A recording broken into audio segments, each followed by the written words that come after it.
Convido os irmãos a abrirmos juntos a palavra de Deus em Mateus, Evangelho de Mateus, capítulo de número 4. Mateus, capítulo 4, versículos de 1 a 11.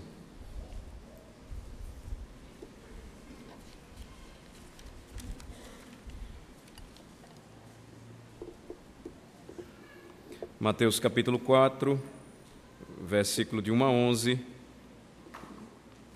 Nós continuamos nossa sequência, nossa série de mensagens sobre este Evangelho, e nós aprendemos que este Evangelho, ele então revela a majestade do nosso Rei Jesus Cristo. Uma informação inicial, introdutória, ao darmos prosseguimento e estudarmos hoje, ou iniciarmos hoje o estudo do capítulo 4 do Evangelho de Mateus, é que agora nós encontramos um momento, uma transição ou uma mudança de foco a partir do capítulo 4, daquilo que nós estávamos vendo do capítulo 1 até o capítulo 3, versículo 12. Até o versículo 12, capítulo 3, do primeiro capítulo até o terceiro capítulo, até o versículo 12, nós notamos uma descrição muito clara, muito vívida e cheia de comprovações bíblicas que o evangelista Mateus ele fez da pessoa de Jesus Cristo como rei. E a partir do versículo 13, do capítulo 3, e entrando agora no início do capítulo 4, nós vamos perceber uma mensagem também muito oportuna a respeito da missão do nosso Senhor Jesus Cristo. Há uma mudança aqui. Nós percebemos que o rei, ele se transforma naquele que leva o pecado de seu povo. E o que nós notamos aqui é que, por meio de seu batismo, Jesus, então, ele reafirma a sua resolução, a sua decisão de oferecer-se em resgate por muitos. A consequência disto tudo é que este rei também, ele é um sacerdote. Jesus Cristo não somente é o rei de seu povo, mas Mateus ele vai descrever que ele também é o nosso sacerdote, e oferecer-se a si mesmo, então, denotaria sofrimento da parte do nosso rei. Embora nós observemos a descrição de Jesus agora como aquele que iria sofrer ou deveria sofrer vicariamente por seu povo, ou sofrer como o substituto, o sacrifício de seu povo em favor de seu povo, em nenhum momento nós notamos ele perder a sua realeza. O que eu quero dizer com isto? É que o Evangelho de Mateus, embora tenha o foco principal de revelar a realeza e a majestade de Jesus, também demonstra que este rei é ao mesmo tempo sacerdote e também profeta. São três ofícios, ou um tríplice ofício em um só ministério, em um só redentor. O nosso Senhor Jesus Cristo como rei é aquele que governa sobre tudo e todos, é aquele que cuida e apacenta de seu povo, é aquele que destrói os seus e os nossos inimigos. Como sacerdote, Jesus é aquele que não somente foi o intercessor, mas também o sacrifício. Ele não somente se dirigiu à cruz como uma ovelha muda até o matadouro, não somente verteu o seu sangue, derramou o seu sangue para nos purificar de todos os nossos pecados, mas também ele se tornou o nosso mediador ou intercessor, e para isso ele precisou sofrer ao ser tentado no meu lugar e no seu lugar. E por último, nós percebemos também que como rei, Jesus também não deixou de ser profeta. E Mateus vai registrar na sequência do seu evangelho que Jesus ele se submete, ele se humilha, ele se deixa ser tentado por nós, por amor a cada um de nós, mas ele também revela características marcantes como nosso mestre, como nosso profeta ou o maior profeta e isto se prova à medida em que nós estudamos o Evangelho de Mateus. Então, essas informações, elas são necessárias porque neste momento aqui, ou desde a última passagem lida e estudada, nós estamos percebendo o apóstolo ressaltando este ofício sacerdotal de Jesus.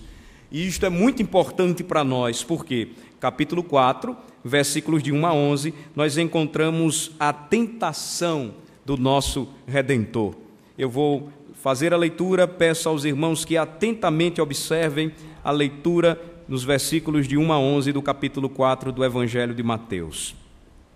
A seguir, foi Jesus levado pelo Espírito ao deserto, para ser tentado pelo diabo. E depois de jejuar 40 dias e 40 noites, teve fome. Então, o tentador, aproximando-se, lhe disse: Se és filho de Deus, manda que estas pedras se transformem em pães. Jesus, porém, respondeu: Está escrito, não só de pão viverá o homem, mas de toda palavra que procede da boca de Deus. Então, o diabo levou a cidade santa, colocou-o sobre o pináculo do templo e lhe disse: Se és filho de Deus, atira-te abaixo, porque está escrito: Aos seus anjos ordenará a teu respeito que te guardem, e eles te susterão nas suas mãos, para não tropeçares em alguma pedra. Respondeu-lhe Jesus: Também está escrito: Não tentarás o Senhor teu Deus. Levou ainda o diabo a um monte muito alto, mostrou-lhe todos os reinos do mundo e a glória deles, e lhe disse: Tudo isto te darei, se prostrado me adorares. Então Jesus lhe ordenou: Retira-te, Satanás, porque está escrito: Ao Senhor teu Deus adorarás, e só a Ele darás culto. Com isto o deixou o diabo, e eis que vieram anjos e o serviram. Amém. Oremos ao Senhor. Dá-nos, ó Senhor, o entendimento, a compreensão que tanto necessitamos para aprender mais da Tua Santa Palavra. E com isto, ó Senhor, conhecermos aquele que se fez homem para ser o nosso Redentor, o nosso Libertador, o nosso sacrifício, o nosso Salvador eterno. Ajuda-nos, ó Senhor, porque a nossa mente, a nossa capacidade de absorver, de entender, de nos concentrarmos, ela é extremamente limitada. Cremos que são efeitos da queda, mas sabemos que quando pregamos o Teu Santo Evangelho, falamos de coisas espirituais, e o Teu Espírito, Ele discerne, ou nos faz discernir espiritualmente, conhecer espiritualmente estas verdades, de forma que ela não é, de maneira alguma, ou ela não está de forma alguma distante da mais simples criança ou do mais douto Senhor aqui presente, da mais inocente em termos de compreensão e de sabedoria, e daquela pessoa mais entendida e que compreende muitas coisas, porque estamos falando da Tua Palavra, Senhor, e sabemos que somente o Senhor pode falar nesta noite aos corações, de modo que oramos assim, confiados nos méritos de Cristo Jesus, e rogamos esta bênção para nós, para aquele que prega, para aqueles que ouvem. Amém. Amém. O que nós estamos percebendo aqui, ou o que nós começamos a ver, primeiramente que não é uma passagem estranha à grande maioria, pelo menos por um momento ou por uma vez nós já lemos esta passagem dos Evangelhos, ou até mesmo ouvimos uma história a respeito da tentação de Jesus, ou até mesmo assistimos através de algum filme falando ou relatando a respeito da história de Jesus neste momento. Na realidade, no domingo passado, Isto foi descrito para aqueles que participaram e assistiram à cantata Maior Amor, a descrição a respeito da tentação de Jesus em uma narrativa bíblica ao mesmo tempo cantada. De modo que isto nos ajudou bastante para o que nós vamos ver e trabalhar hoje. E alguns detalhes é que precisam ser aqui ressaltados na medida em que estivermos analisando e expondo este texto.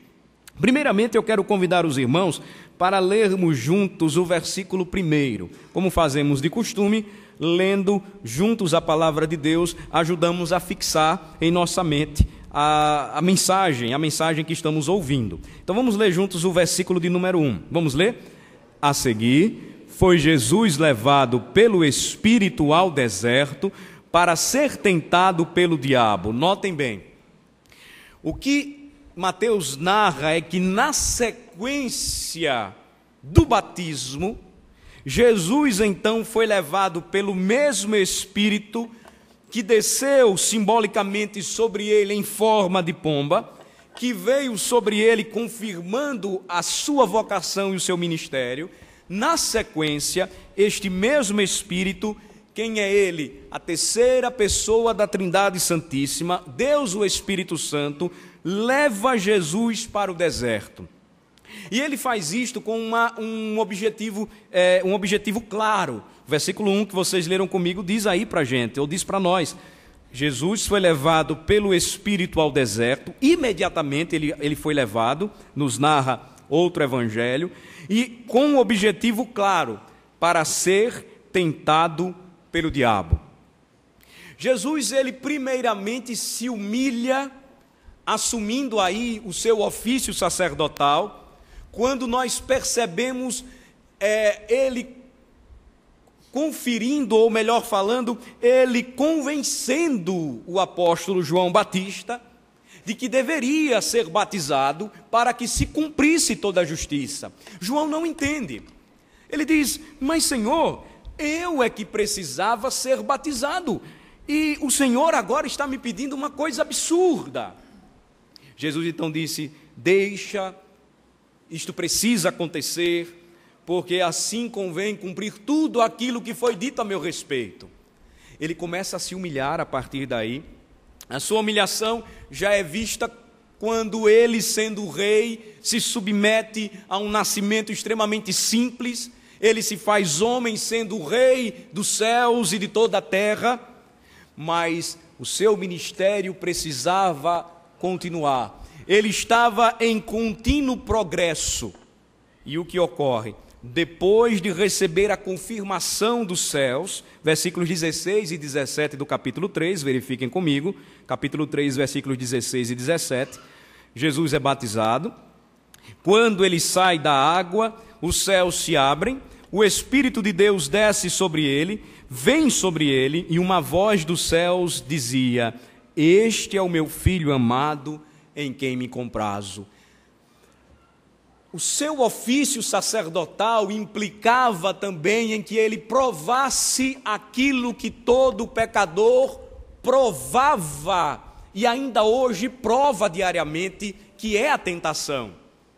E de modo que quando o Espírito leva com um objetivo claro, ele o leva para que o inimigo ou o maior opositor do Senhor pudesse então prová-lo, ou, como diz o verbo no versículo de número 1, capítulo 4, tentá-lo. Como nós percebemos, ou como quando nós lemos esta passagem, nós percebemos a estrutura aqui, montada ou criada pelo tentador. Quem é ele? O diabo. A palavra diabo quer dizer aquele que acusa, o acusador. O diabo, como tentador e acusador, ele sempre tenta convencer o tentado que a sua proposta é melhor do que a de Deus.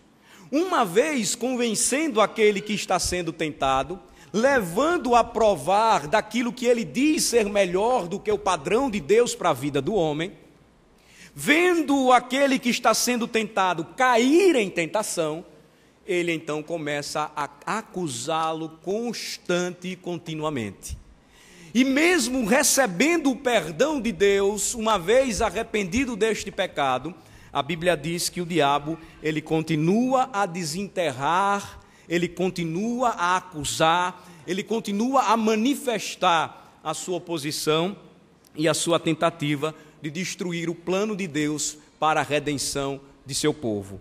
Então, Jesus, ele está no deserto, segundo a narrativa, ele foi levado para lá, ele foi levado para ser tentado pelo diabo, e esta preparação, ela foi extremamente árdua. Vejam comigo, ou leiam juntamente comigo o versículo de número 2, vamos ler?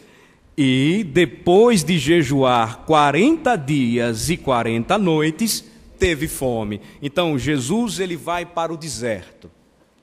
No deserto, Jesus, então, jejua 40 dias, 40 noites. Ele passa este período em constante reflexão, meditação, contemplativa na presença do Pai. E sendo ele homem, ou tendo ele sido feito homem, normalmente ou naturalmente ele sentiu fome. Nós sabemos o que é isso.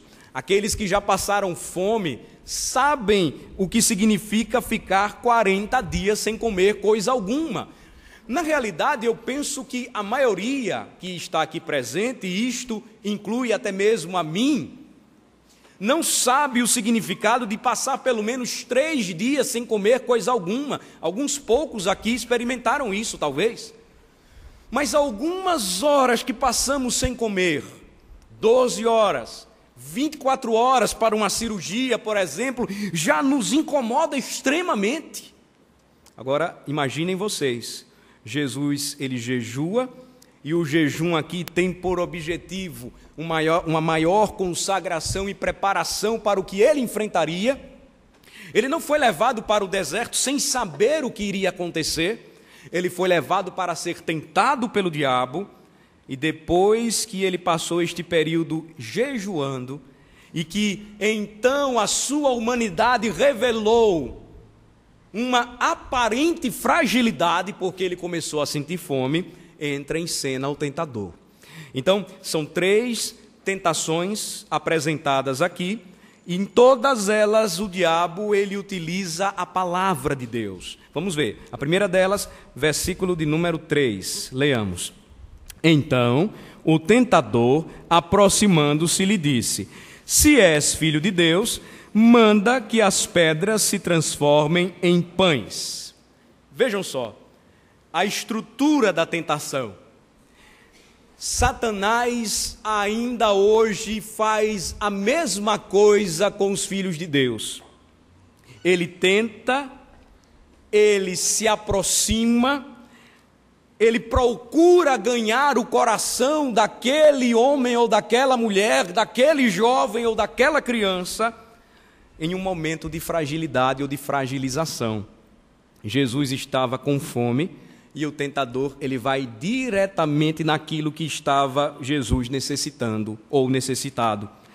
O tentador se aproxima e ele diz o seguinte para Jesus: se tu és o Filho de Deus, resolve esta situação imediatamente. Percebam as conexões. No capítulo anterior, ou final do capítulo anterior, o que foi que o Pai disse, e João, o profeta, e todos os presentes ouviram acerca de Jesus: este é o meu Filho amado. O diabo então se aproxima e agora diz: se de fato tu és o Filho de Deus, o Filho amado de Deus, manda que estas pedras se transformem em pães. O que é que nós estamos aqui percebendo, ou o que é que nós estamos observando aqui? Obviamente, Jesus está sendo tentado, o tentador está tentando envolvê-lo, ele está tentando tocar naquilo que ele de fato está necessitando, ele precisa comer, mas em um sentido muito mais amplo, e aqui aplica-se a história da redenção. Ele está fazendo a mesma coisa que aconteceu com o primeiro Adão no Éden. Como é, ou de que maneira o diabo tentou a Adão no Éden, através de um fruto. De que maneira ele procurou despertar o interesse de Adão para desobedecer a Deus, quebrar o mandamento de Deus e dar ouvidos à sua proposta tentadora, despertando-lhe o paladar, o interesse, o gosto, o sabor pelo fruto e aquilo que estava por trás da proposta satânica. Contudo, meus irmãos, existe aqui uma diferença extremamente importante entre o primeiro Adão e o último Adão. Vejam só, o primeiro Adão não estava no deserto quando foi tentado.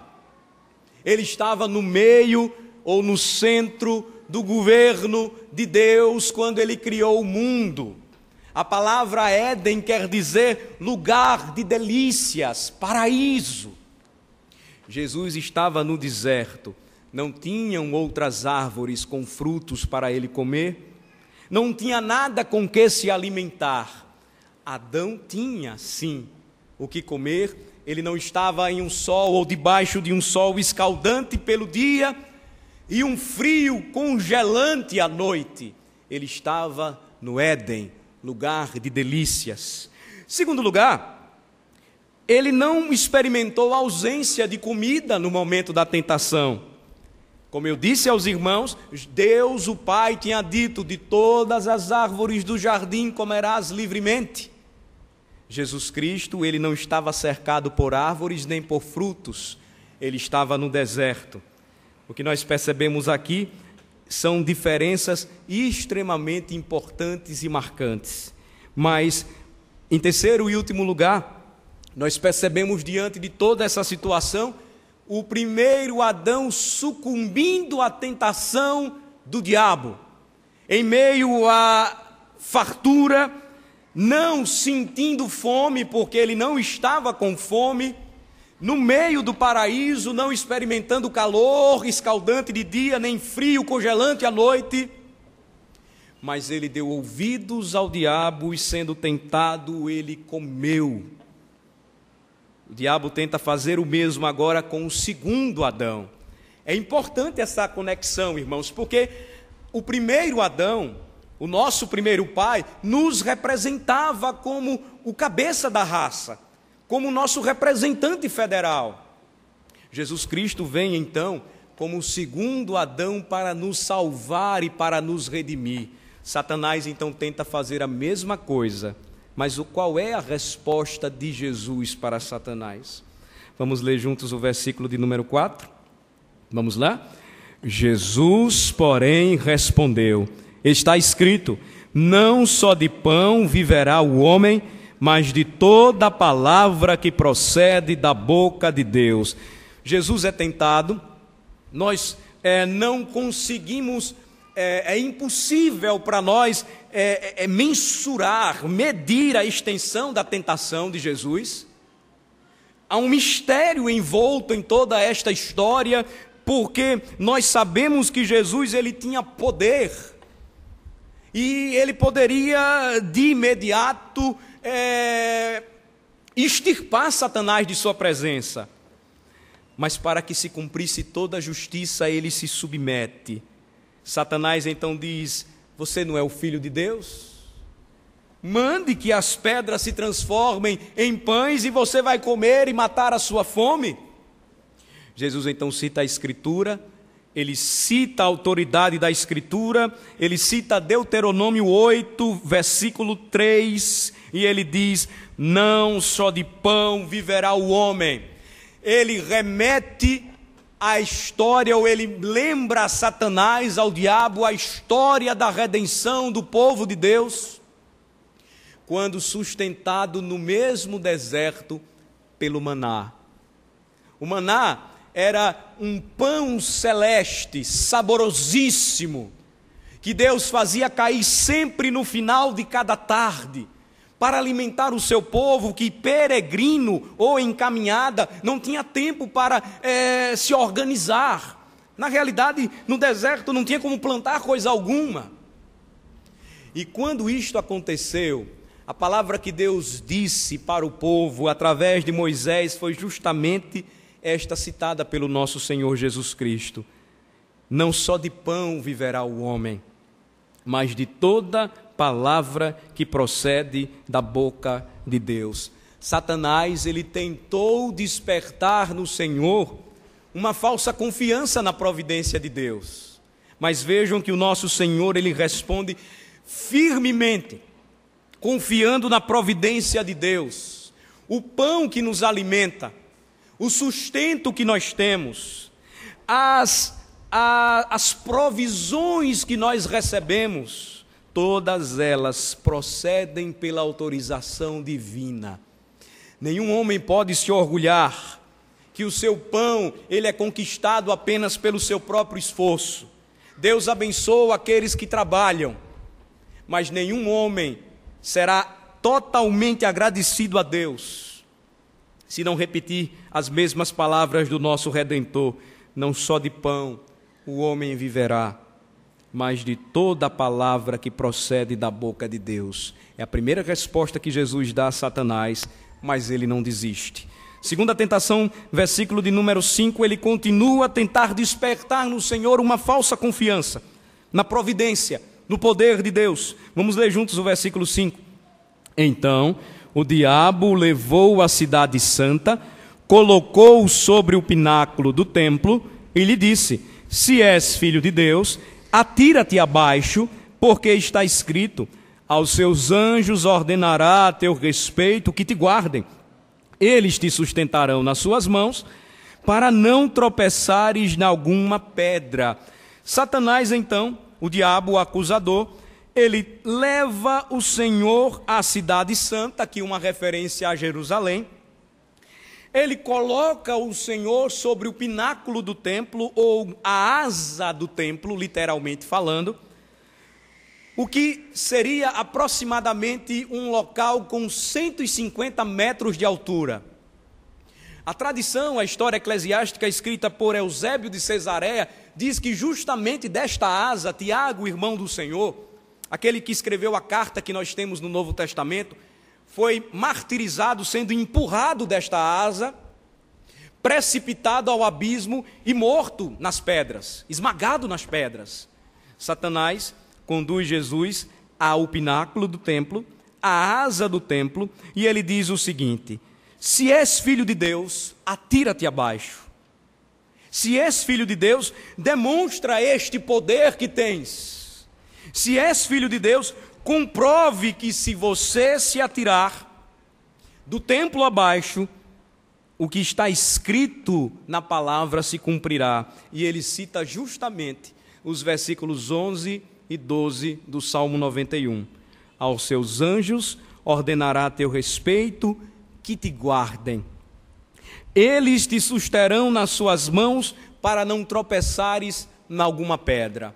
Meus irmãos e irmãs, Satanás, o nosso adversário, o adversário do nosso Senhor, também conhecido como o acusador, o tentador, o diabo, ele sempre utilizará a Escritura para nos convencer a pecar contra Deus, a nos distanciarmos da vontade de Deus, a acreditarmos que aquilo que ele está dizendo é a melhor, é a fiel, é a mais correta interpretação da lei de Deus. Mas não nos enganemos, Satanás é astuto. Satanás, ele arma ciladas, está lá em Efésios 6, versículo 11. Ele é cheio de astúcia, de engano, de sedução. E ele não disse tudo que o Salmo 91 nos ensina. Vamos para o Salmo 91, versículos 11 e 12. Abram comigo, por favor. Salmo 91, versículos 11 e 12.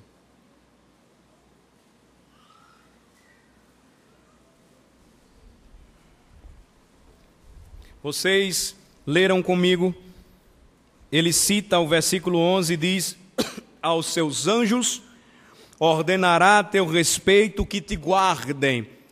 Termina assim o versículo 11. Vamos ler juntos no Salmo 91, versículo 11. Porque aos seus anjos dará ordens a teu respeito para que te guardem em todos os teus caminhos. O que Satanás utiliza aqui ou que ele tenta despertar no Senhor como tentador, é uma falsa confiança na providência de Deus. E de fato, isto acontece e ocorre com muitos cristãos quando não entendem que a promessa do Senhor de nos guardar é se andarmos nos caminhos do Senhor. Eu vou ser mais prático. Às vezes nós oramos por saúde. Às vezes nós oramos a Deus para que a nossa saúde seja restabelecida ante um problema dificílimo que estamos enfrentando. Mas muitos que oram ao Senhor pedindo saúde não vão ao médico, são negligentes. E se o nosso irmão que está agradecendo hoje ao Senhor aqui com a sua família pedisse somente orações e não tivesse ido ao médico se tratar, não confiasse no Senhor, na providência de Deus em operá-lo, confiando na vontade de Deus, provavelmente não estaria aqui hoje agradecendo ao Senhor. Aos teus anjos dará ordens a teu respeito, para que te guardem. E aí às vezes nós ficamos aí no que Satanás diz, e não lemos o restante, em todos os teus caminhos. Alguns oram ao Senhor pela salvação de suas almas, clamam ao Senhor que alcance o coração de seus filhos, mas não usam os meios de graça corretamente, não leem a Bíblia, não oram, não ouvem sermões, não estudam as Escrituras, não ensinam aos seus filhos os caminhos do Senhor, não são frequentes à igreja, mas citam as mesmas tentadoras palavras do diabo, cheias de distorção, para tentar garantir a sua própria negligência. Salvação é algo que deve caminhar e que deve ser acompanhada quando nós acreditamos que fomos salvos por Cristo e recebemos a Jesus como nosso Salvador, da utilização correta daquilo que Ele providencia para nós, para nos santificar, para nos habilitar e para tomarmos como ferramentas para ensinarmos os nossos filhos o caminho da fé. Existem aqueles que almejam santidade, porém vivem em devassidão. E muitos às vezes estão pecando contra o Senhor, estão em ambientes inapropriados para os crentes. E quando questionados, mas irmão, como é que você pôde estar naquele frevo, naquele rebolation, naquele afastamento devasso da vontade de Deus, em meio à sensualidade, em meio à degradação da vida e da moral humana? E aí, o cristão, ele usa as palavras do diabo e ele diz, ou ele até cita o Salmo 119, 37, a primeira parte, que diz assim: não, pastor, mas quando eu estava lá, eu orei, desvia os meus olhos para que eu não veja a vaidade. Isso é contrastante. Satanás quis que Jesus agisse assim. Satanás esperou que o Senhor agisse deste modo. Mas qual é a resposta do Senhor? Vamos ler juntos o versículo de número 7. O versículo de número 7, do Mateus capítulo 3, versículo 7. A resposta do Senhor, vamos ler? Respondeu-lhes Jesus: também está escrito, não tentarás o Senhor teu Deus. Eu não posso me apropriar do status ou do título cristão e utilizá-lo como uma oportunidade para tentar o meu Senhor. É aquela velha discussão de uma interpretação errada da palavra de Deus. E muitos usam passagens como as que eu citei, E até aquela clássica em Filipenses 4, tudo posso naquele que me fortalece, para tentar referendar os seus pecados, para tentar justificar os seus erros, quando na verdade estão tentando ao Senhor, e a resposta do Senhor, ela tem uma conexão com aquele momento de peregrinação do povo na antiga aliança, que em Massá e em Meribá, no deserto, começaram a murmurar, e fizeram que Moisés, até mesmo sem suportar mais a incredulidade e a murmuração do povo, ferisse a rocha, e impedido fosse de entrar na terra prometida. E o povo dizia assim: Moisés, por que nos trouxeste para este deserto? Você é culpado disto, o Senhor também. Nós iremos morrer aqui, nós, nossa família, nosso gado, nossos filhos, tudo. E o Senhor pesou fortemente a sua mão sobre o seu povo naqueles dias, porque eles tentaram o Senhor, quando o Senhor mesmo disse que os seus anjos iriam guardá-los em todos os teus caminhos. Eles precisavam seguir os caminhos do Senhor. Eles seriam sustentados, mas deveriam entender e descansar na vontade de Deus. A falsa confiança que o diabo tentou suscitar no coração do nosso Senhor é a mesma falsa confiança que ele semeia em nosso coração. É importante um destaque aqui, e me permitam este destaque. Em nenhum momento Jesus ele sofreu a tentação como nós sofremos, no sentido de que nós carregamos uma natureza pecaminosa do velho Adão. A nossa tentação ela é interior, porque cada um é tentado pela sua própria cobiça, e ao mesmo tempo exterior. Jesus sofreu uma tentação exterior, de fora, mas ela não foi menos grave, ela foi intensa, de modo que quando nós olhamos para Lucas capítulo 12, versículo 50, se não me falha a memória, confiram comigo, Lucas 12, versículo 50, Jesus ele demonstra a sua humanidade, o seu sofrimento, a sua agonia, a sua tentação, quando ele disse o seguinte, Lucas 12, versículo 50, ele disse assim, eu tenho, porém, um batismo com o qual hei de ser batizado, e quanto me angustio até que o mesmo se realize. Tentação sobre tentação.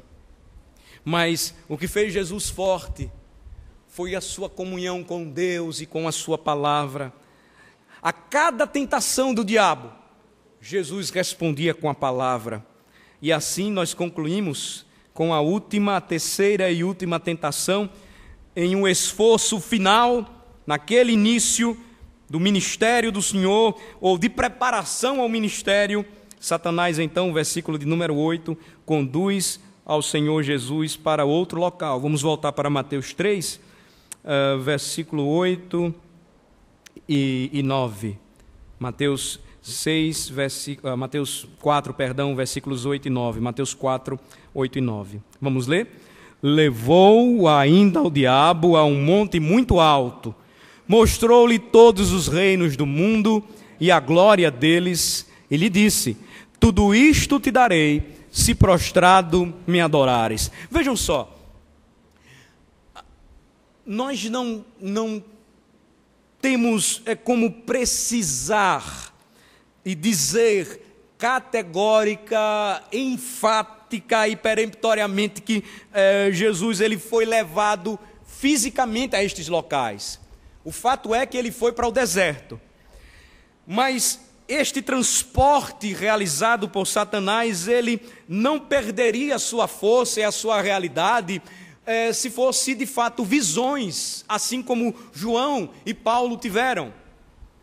E uma visão, ela não perde a sua força e seu sentido, quando até mesmo nós sabemos que pessoas morrem após terem um sonho extremamente marcante. Elas acordam e infartam. Mas, falando que o sentido permanece e a realidade do que o diabo estava propondo, ele então é conduzido a um lugar muito mais alto, um lugar onde ele pudesse ver todos os reinos do mundo. Nós não sabemos que lugar é este, e a glória destes reinos é demonstrada, e o diabo diz o seguinte: eu vou dar tudo isto a você, se você então se prostrar e me adorar.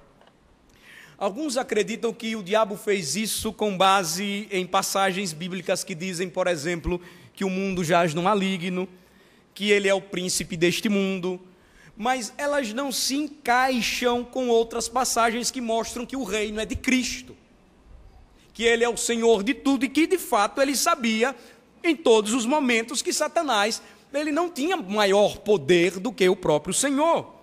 De modo que quando Jesus diz vai-te, ele vai. Ele não tenta medir forças, ele não tenta lutar. Mas aí onde é que está o grande foco destas tentações? Vocês leram comigo Lucas 12:50. Jesus, ele estava extremamente angustiado pelo que haveria de vir.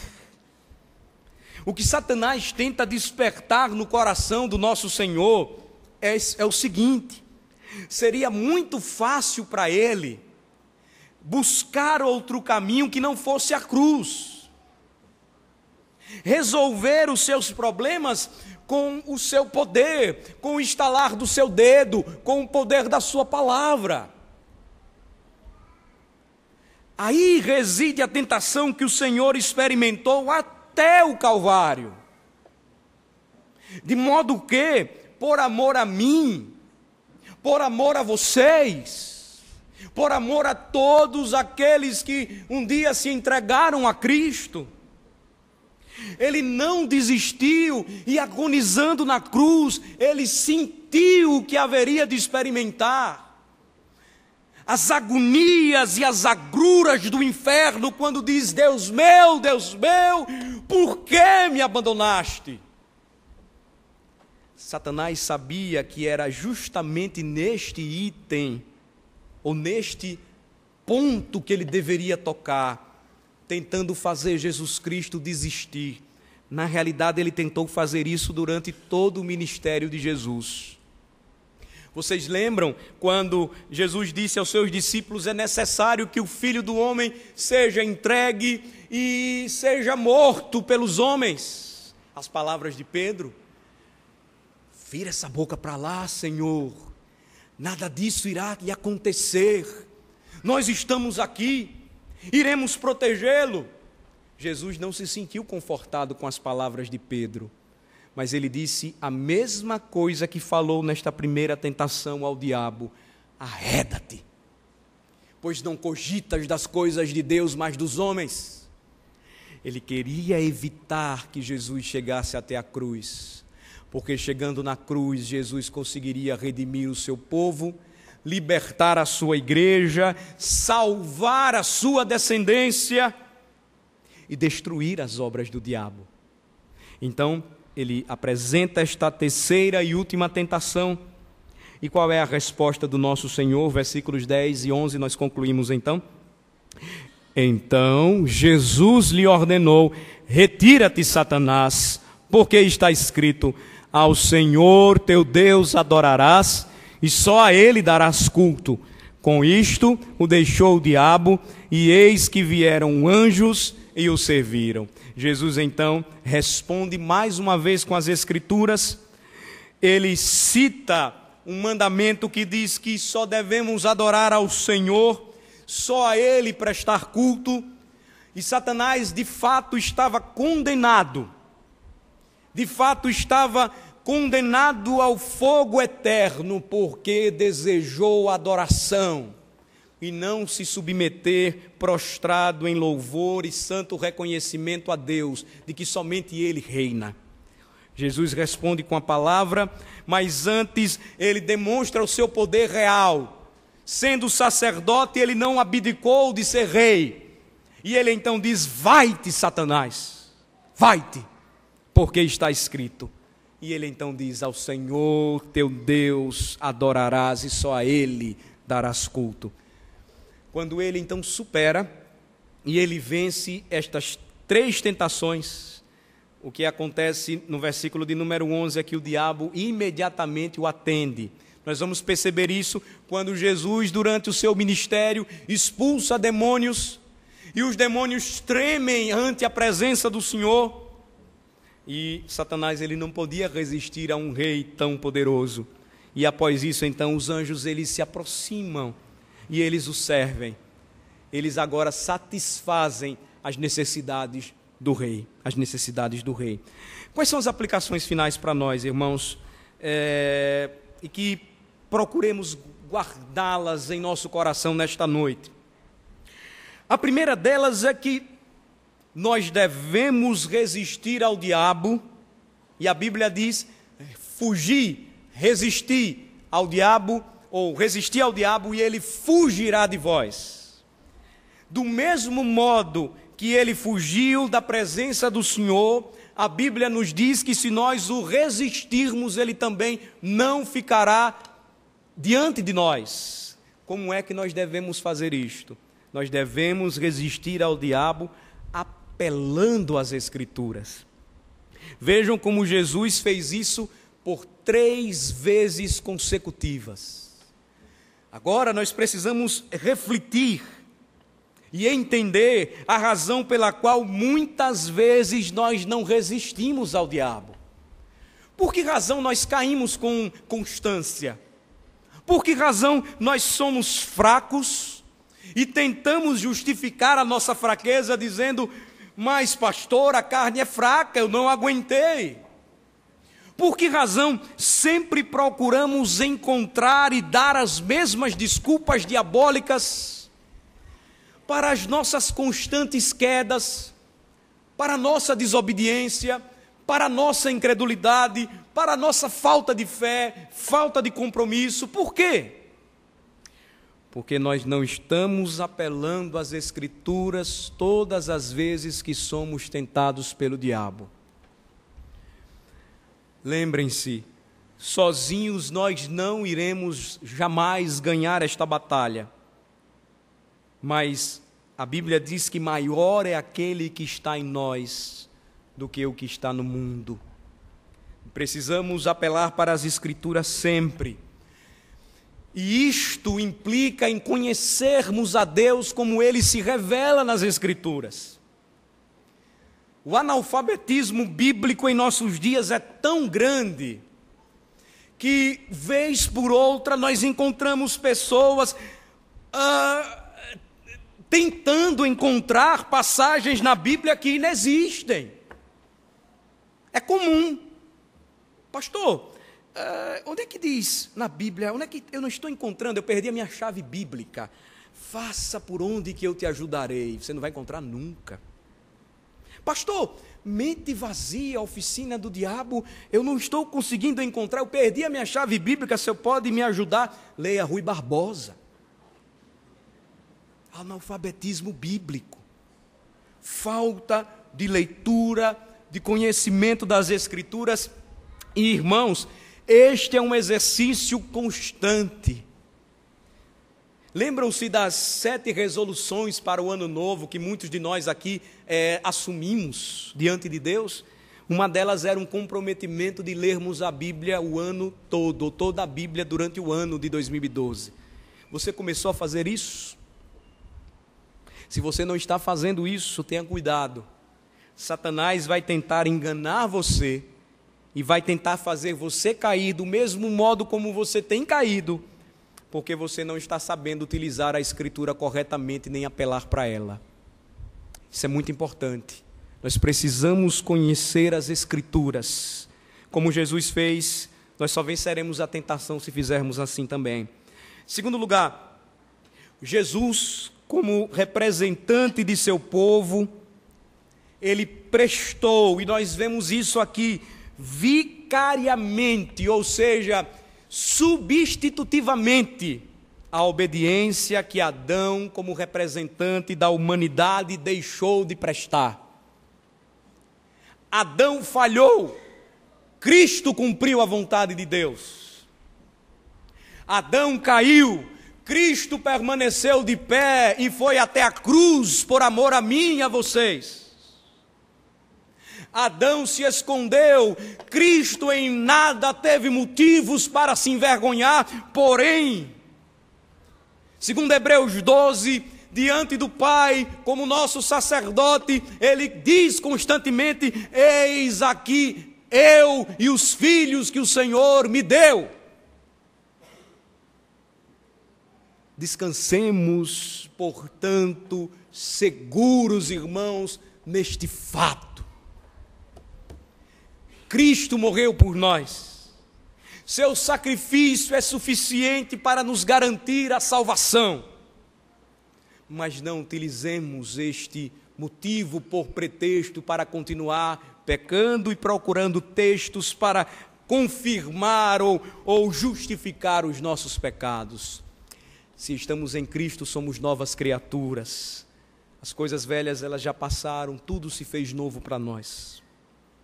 Terceiro e penúltimo ponto, recebamos então, irmãos, com conforto, ou confortados, o fato de que temos um sumo sacerdote, que tendo sido ele mesmo tentado, está habilitado a nos socorrer em nossas tentações. Hebreus 4, versículos de 14 a 16. Se você puder anotar, anote. Não se esqueça, ao passar o sermão em casa, não vá para a televisão assistir o Faustão. Veja só, Hebreus, capítulo 4, versículos 14 a 16. Eu falo isso porque a nossa capacidade para esquecer o que nós ouvimos é muito rápida.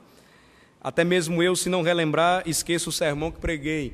E se a gente for para casa assistir esporte, assistir Fantástico, coisas desse gênero, o que a gente ouviu aqui se esvai rapidamente. Então, vamos mastigar a palavra do Senhor. Hebreus 4, versículos 14 a 16, eu convido vocês a lerem comigo. Vejam que passagem extraordinária que mostra um conforto que temos no fato de que Cristo, sendo nosso sumo sacerdote, Ele mesmo sendo tentado e vencido a tentação, está habilitado a nos socorrer em nossas tentações. Hebreus 4, 14 a 16, vamos ler? Tendo, pois, a Jesus, o Filho de Deus, como grande sumo sacerdote, que penetrou os céus, conservemos firmes a nossa confissão, porque não temos sumo sacerdote que não possa compadecer-se das nossas fraquezas. Antes foi ele tentado em todas as coisas, à nossa semelhança, mas sem pecado.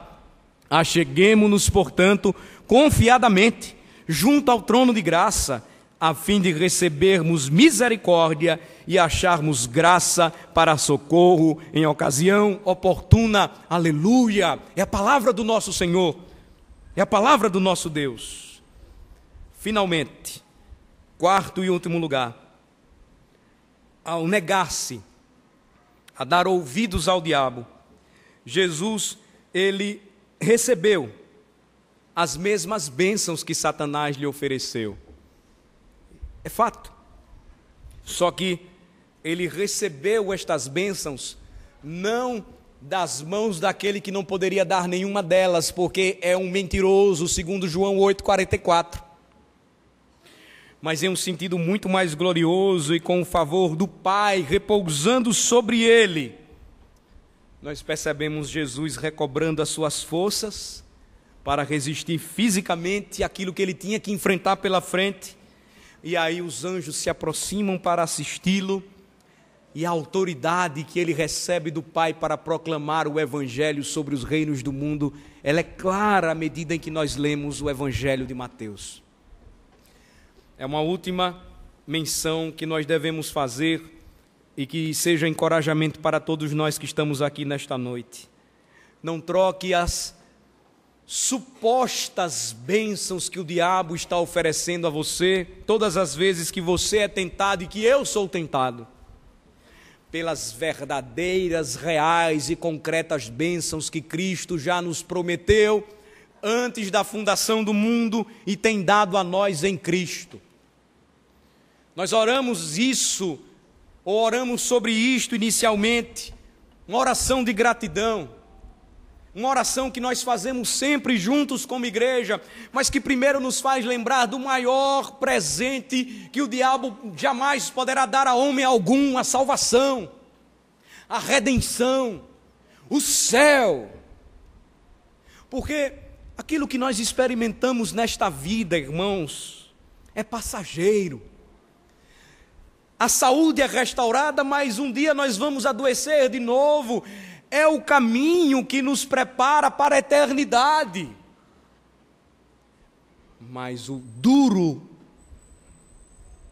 e o triste é alguém partir desta vida para a eternidade sem Cristo, sem os tesouros celestiais, sem a salvação. Isso é terrível, é terrível, é terrível. Portanto, irmãos, não nos esqueçamos que ao sermos tentados, usemos a palavra, abusemos de usar a palavra de Deus, não palavra de homens, e saibamos que Deus sempre nos dará as bênçãos que precisamos, e basta-nos apenas confiar que a sua providência santa e sábia sempre estará sendo derramada sobre nós, à medida em que nós temos a fé fortalecida e a certeza de que nós temos Jesus Cristo como nosso único e suficiente Salvador. Que esta mensagem conforte a igreja, que esta mensagem esclareça para muitos aqui nesta noite o que é o Evangelho e por que pregamos a Jesus Cristo. Porque não há nenhum outro nome dado entre os homens pelo qual importa que nós sejamos salvos. Amém. Amém. Senhor, nosso Deus e nosso Pai, te louvamos por tua santa palavra e porque a real situação, a posição que o Senhor nos proporcionou nesta noite como adoradores, ela só foi possível porque Jesus Cristo, como nosso sumo sacerdote, como nosso único mediador e intercessor, Ele foi fiel em tudo. Ele foi tentado por amor a cada um de nós. E Ele venceu todas as tentações para que se tornasse habilitado a nos socorrer todas as vezes que fôssemos tentados. Louvamos o Teu nome, Senhor Deus, por esta graça. E pedimos ao Senhor Deus fé, para jamais rejeitarmos este privilégio que temos de acesso à Tua presença. Ajuda-nos, ó Senhor Deus, quando somos tentados e como somos tentados diariamente a negar o Teu nome. Ajuda-nos, ó Senhor Deus, a entendermos que morrer é fácil. Morrer por Cristo é muito fácil. Mas como os nossos irmãos perseguidos sempre nos fazem lembrar através do seu testemunho e martírio, viver diariamente sem negar a Cristo é que é difícil. Leva-nos, ó Senhor Deus, a consciência de que precisamos mais do que nunca nos dias de hoje desta convicção, desta certeza, desta segurança, e elas só vêm de Jesus, são dadas por Jesus, foram conquistadas por Ele e são concedidas a todo aquele que nele crê. É no nome de Jesus que oramos e te louvamos por isto. Amém. Amém.